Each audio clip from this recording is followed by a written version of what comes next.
Welcome to Mathematical Analysis. Imagine you are tracking a lost ship at sea using occasional radar pings.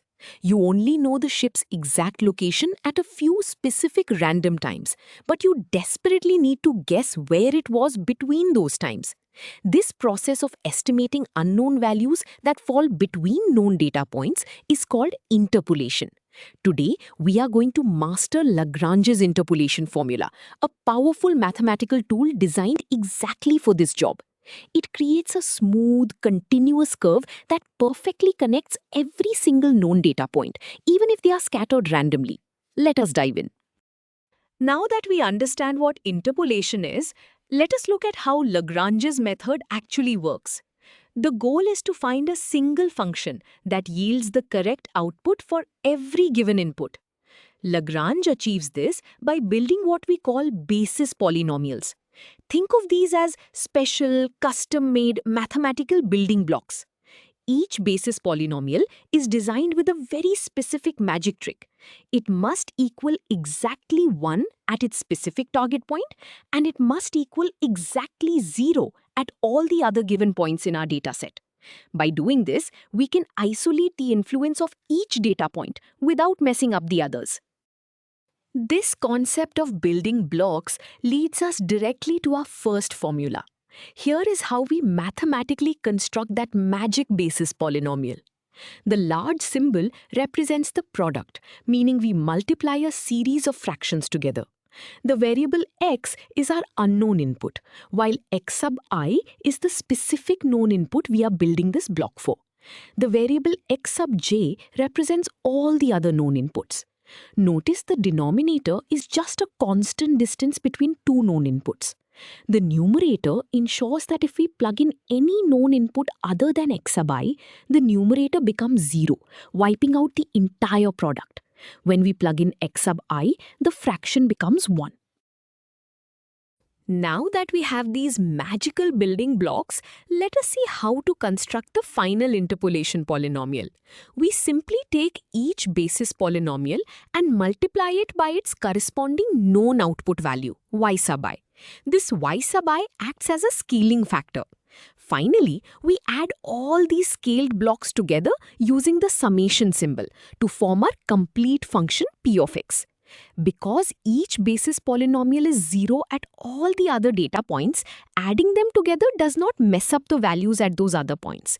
If we plug any known x into this final sum, all terms collapse to 0 except 1, giving us exactly the correct output.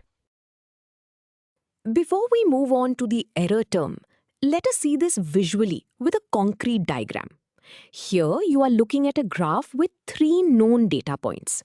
The solid black line is our final polynomial, p of x, passing perfectly through every point. But look at the dashed lines. These are our scaled basis polynomials. Notice how the first dashed curve peaks exactly at the first point, but crosses the horizontal axis at exactly the locations of the second and third points. This visualizes perfectly how each building block contributes its full value at its own target, but contributes absolutely 0 at the other targets, allowing the solid curve to blend them seamlessly.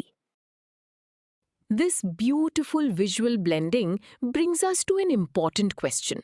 Even though our polynomial perfectly hits the known data points, we must ask how accurate it is for the unknown points in between. This brings us to the concept of the error or remainder term. It measures the exact difference between our estimated polynomial and the true underlying function. If the true function is known to be smooth and continuous, we can calculate exactly how far off our guess might be. This is very similar to the remainder term in Taylor's series. The error depends heavily on how rapidly the true function curves or changes direction between our data points. Now that we know why the error matters, let us look at its mathematical form. In this error formula, e of x represents the exact mistake at a specific point x. The numerator contains the n plus 1 derivative of the true function evaluated at some unknown point xi that lies between our data points. We divide this by the factorial of the number of points, which grows very large and helps keep the overall error small. Finally, the product term at the end multiplies the distances from our chosen x to every single known data point. This tells us that our error tends to be smaller when we are very close to a known data point and larger when we are far away. While this error formula gives us confidence, the Lagrange method itself has a significant practical drawback in the real world. Imagine you have calculated your entire polynomial for 10 data points, and suddenly your sensor gives you an 11th data point. Because every single basis polynomial depends on every single x value in the dataset, adding just one new point forces you to throw away all your previous work and recalculate everything from scratch. This high computational cost is a major limitation. Because of this, engineers often prefer Newton's divided difference method, which allows you to simply add a new term to your existing polynomial without recalculating the old ones. Despite its computational drawback, let us walk through a concrete example to see how beautifully this works in practice. Suppose we are tracking the temperature of a chemical reaction. We have 3 data points. At 0 hours, it is 2 degrees. At 1 hour, it is 3 degrees. And at 2 hours, it is 12 degrees. We want to estimate the temperature at exactly half an hour. Our strategy is to calculate the basis polynomial for each point evaluated directly at our target input of 0.5. For the first basis polynomial, the numerator subtracts the other x values, 1 and 2, from our target. The denominator subtracts those same values from our first known x value, 0. This evaluates to 0.375. Continuing with our calculation, we move on to the second basis polynomial using the exact same logic. We subtract the other x values, 0 and 2, from our target in the numerator and from our second known x value, 1, in the denominator. This simplifies nicely to 0.75.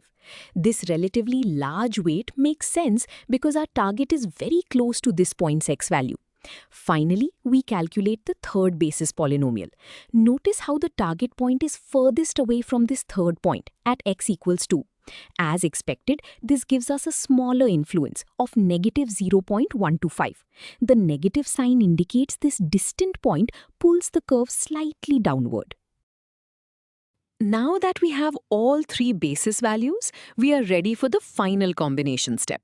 We multiply each basis value by its corresponding known temperature, which are our y values of 2, 3, and 12. We substitute these into our sum. This step physically represents blending the 3 known temperatures together based on how close our target time is to each known time. The closer the time, the heavier the weight. Adding 0.75, 2.25, and negative 1.5 gives us our final result. At exactly half an hour into the reaction, we estimate the temperature was 1.5 degrees. The mathematics safely bridged the gap for us. Having solved for a specific number, let us now find the actual general algebraic formula for a polynomial. Suppose we are given 3 points representing the position of a robot, 0,1, 1,3, and 3,55. We want to find the full mathematical function that describes the robot's path.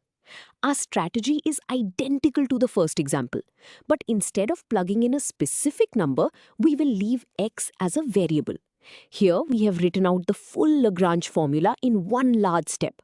Notice how the denominators are just numbers that we can easily calculate, while the numerators remain as algebraic expressions involving x. Continuing with our algebraic manipulation, we expand the numerators by multiplying the binomials together. For example, x minus 1 times x minus 3 becomes x squared minus 4x plus 3. We also simplify the denominators by performing the basic subtraction and multiplication. Next, we need to find a common denominator to combine these 3 fractions into one single clean expression. We choose 6 as our common denominator because it is the least common multiple of 3, -2, and 6. To achieve this, we multiply the first fraction by 2. and the second fraction by -3, leaving the third fraction exactly as it was. In our final steps, we carefully distribute the coefficients across all the terms in the numerators. It is very easy to make a sign error here, so always double-check your negative signs. Next, we group the like terms together. We add all the x squared terms together, then all the x terms, and finally the constant numbers. This simplifies beautifully to 48x squared minus 36x plus 6, all over 6. By dividing everything by 6, we arrive at our final beautifully simple polynomial, 8x squared minus 6x plus 1. This is the exact mathematical path the robot followed, revealing the continuous truth underneath the isolated data points. We have covered a lot of ground today, so let us review the key takeaways. First, interpolation is the essential process of estimating unknown values that fall between known data points. Second, Lagrange's method achieves this brilliantly by using custom basis polynomials that isolate the influence of each point, ensuring the curve hits every mark perfectly. Third, the final polynomial is simply the smooth sum of these scaled building blocks. While it has computational limits, this elegant formula is a cornerstone of numerical analysis, helping scientists estimate missing data and forming the foundation for advanced techniques like numerical integration. You now have a powerful tool to bridge the gaps in any dataset.